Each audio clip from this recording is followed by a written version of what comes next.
All right, so yesterday, we did the signal part here. And so today we'll do the BlackBird part. So we're going to bring in the BloodHound file from yesterday's workshop. And then, this is pretty straightforward. We're going to set up a market entry. So we do have a stop loss at the high. So again, remember, this is for a short. So the stop loss would be at the high value of the signal bar. And then we'll set up a 2% account sizing, contract sizing there. And then for the profit target, so what's wanted is a risk reward ratio to set the distance of the profit target. And so currently BlackBird does not have that currently.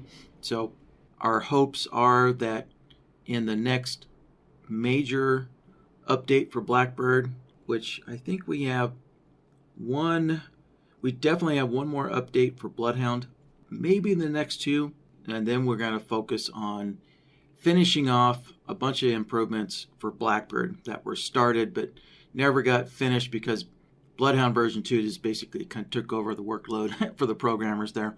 So anyways, the short of it is that hopefully with the next major update that focuses on BlackBird, it will include this risk-reward ratio capability here. So for now, we're just going to use like an ATR-based profit target there instead, since we can't do the risk-reward ratio quite yet. So, all right, yeah, so this will all be pretty straightforward. We'll get through this pretty quickly, and then we'll move on to the next question here. Let's pull that up. All right, so let's get BlackBird open. So we're going to start by loading in the BloodHound signals here. So as mentioned, that was yesterday's workshop. So we're going to go to the signal source menu here and select BloodHound. And then for the template file, we're going to click on the ellipses button there. Right, and there we go. So that will open up all of our BloodHound files, and let's sort by date here. Of course, I'm at the bottom of the list. There we go. All right, there we go. So there's yesterday's workshop file. Load that in, and then next we need to select the correct logic template for the entry signals, and here it is. So it's the 3-bar reversal pattern. There, we'll select that. So that's our entry, right?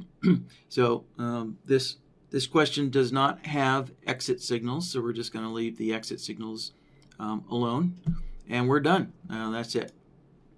So, all right, now we can focus on setting up the orders here. So market entry. All right, so in our order set here, let's select a market entry and give it just a moment while WPF builds the menu here. There we go.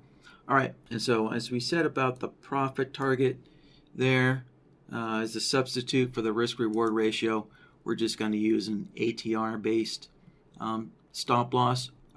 profit target, right? So from this quick list here, we can start with the 2 ATR profit target, and depending on what you'd like, we can open up the initial placement menu, and we can adjust the ATR multiplier or factor here if we want. So if we want to knock it down to just a 1 ATR profit target, we can do that, or increase it to a 3, whatever you need there. So we can adjust that. And I do remember discussing in the email we were going to set it to just a 1 ATR profit target. So there we go, 1 ATR. So just a reminder, the long ticks, that adds or subtracts ticks to the profit target distance, right? So when you're using an ATR, right, you're actually using an indicator, right, the ATR indicator value. And so you want to use the long factor, to increase or decrease whatever the indicator is that you're using, to base your profit target distance. So, all right, so that's the profit target. Pretty straightforward. Okay, so now So now the stop loss needs to be at the high of the signal value. Again, for a short. So for a long signal, for a long trade, the stop loss would be at the low price, right? So let's open up our stop loss menu.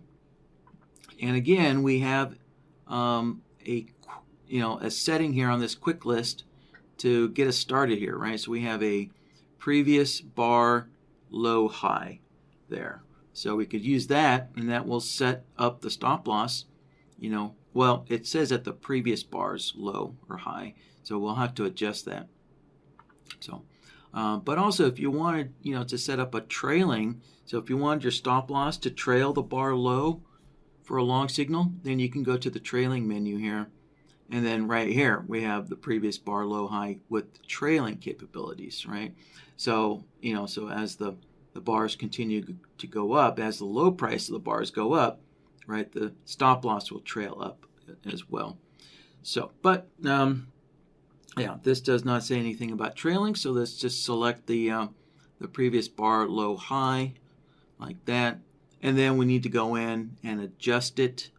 So it's going into the initial placement there. So, and actually, no, there is no adjustment. So, yeah, so we're good to go. So the look back period here is set to 1. And so that would be the current bar is, low or high price, right? So, and, yeah, we'll just leave it at that. So, so actually, that was all ready, good to go there. So, all right, so that does it, for the order sets there. So next, we do have a money management here rule. So let's go into the money management. And so what that is we call it trade fit. So you're fitting the contract size to your risk reward there. So we'll enable the risk per trade option here, and we can see it defaults at 2% of the account size. So really, there was nothing needs to be adjusted here. The only thing one last thing that does need to be done is you do need to put in your account size. So right now, you do manually have to put in your account size. So I don't know, at some point, it's been planned to automatically, read the account size from NinjaTrader, so that this can be automated here. But right now, you do need to put in your account size there, so if you're dealing with the $5,000 account, there you go. Just put $5,000 in, and then throughout the week, as your account size, grows or diminishes, adjust, then you can just go in here and make that adjustment there pretty simply. So, and that's it. So that was all there was to do to kind of finish off this question there. Let's see. You know what? We might actually, we might get a signal here. Let's reload. We need to reload the chart so that BlackBird can load up BloodHound. Right, here you go. So now we can see BloodHound's loaded up here. So, and let's select the correct entry signal logic template. And there you go. So there were quite a few. Let's turn on the auto trader as well. So there were quite a few signals. Again, this is on a 1 minute bar, so we should see quite a bit. And if we're lucky, this current bar might close down. Now it closed up. So, all right, we'll wait here a little bit, and oh shoot, we need a higher high to get a signal. So the market needs to move up a couple of ticks in order to generate a short signal. Oh, there was a signal, and let's see here. Oh, interesting. So let's see. Apparently, So here, so this long trade was skipped here because, so the maximum risk for the trade was set at 2% of the account size, but because this stop loss was so far away, it actually required a 7.8% account size. So the trade was skipped. Apparently, on the NQ, I did not set a large enough account size. So, well, bummer. Let's see. Wow, 7%. So, yeah, it looks like we need, I better put a 25 grand in there. Yeah, we'll see if we can get a trade in now. So, shoot, yeah, I guess I should have put this on the micro NQ instrument there, just to make sure. Yep. So, that was kind of a good illustration there, guys, to keep an eye on those blue messaging boxes, because those are coming from BlackBird. And so BlackBird does communicate with you as to why a trade was skipped, right? Or, why there was no trade there. Yeah, you know what? Let's switch to a 30-second chart. We'll now be twice as likely to maybe get some signals. Although, wow. Again, whenever you do something that reloads the chart, remember to set the correct logic template for your entry signals there. Again, that's just for visual, for us humans, for visually. It doesn't affect BlackBird in any way. BlackBird doesn't care what you're displaying on the chart. It's just for the human trader to see what's going on there. Let's see here. So, all right. Well, if we're lucky, we might get a short signal. But once again, price needs to move a little bit higher there. And let's turn the auto trailing back on.